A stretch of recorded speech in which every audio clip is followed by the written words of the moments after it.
नमस्कार मित्रांनो, सावळ्याची जणू सावळी 2 जानेवारी प्रोमध्ये मुलं सावलीची छेड काढून निघून जातात. हे सारंगने बघितल्यानंतर त्याची चांगली सटकते. तो आता काही सावलीकडे येतो, तिचा हात पकडतो. सावली म्हणते, सारंग सर काय झालं?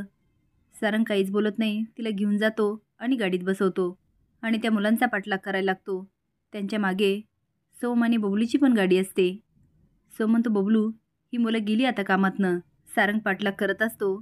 सावली खूप घाबरते आणि म्हणते, जाऊ द्या ना सारंग सर. सारंग म्हणतो, असं कसं जाऊ द्यायचं? ती मुलं चांगली नाही आहेत, कशाला नादी लागायचं? सारंग म्हणतो, आपल्या कोणी नादी लागलं ना त्याच्या नादी लागायचंच.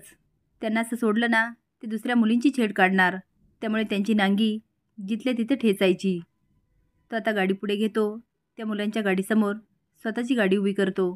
तो गाडीच्या बाहेर गेलेला बघून सावली घाईघाई गाडीच्या बाहेर येते. सारंग गाडीला टिकून उभा राहतो.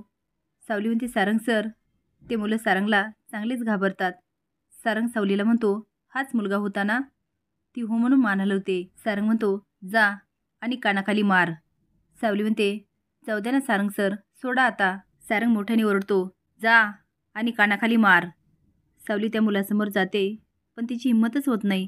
आता सारंग पुन्हा ओरडतो, सावली कानाखाली मार. मार म्हणतो ना.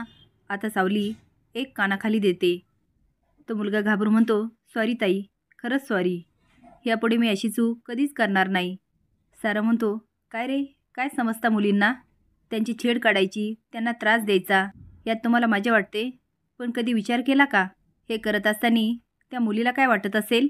अरे, प्रत्येकाच्या घरामध्ये आई आहे, बहीण आहे, वहिनी आहे. त्यांची कुणी अशी छेड काढली तर तुम्ही काय करणार? फक्त बघत बसणार? मला सांगा, तुम्हाला राग येणार की नाही? ते मुलं म्हणतात, हो.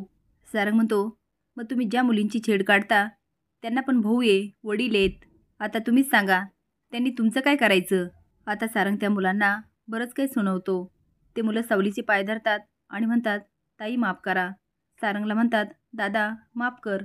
सारंग म्हणतो, फक्त माफी मागू नका, दुसऱ्या वेळेस लक्षात ठेवा. कुठल्या मुलीची छेड काढत असताना स्वतःच्या बहिणीला आठवा, म्हणजे तुम्हाला कळेल की काय त्रास होतो. ते मुलं हात जोडून म्हणतात, हो दादा, सॉरी. बबलू म्हणतो, हा सारंग दादा तर डेंजर आहे.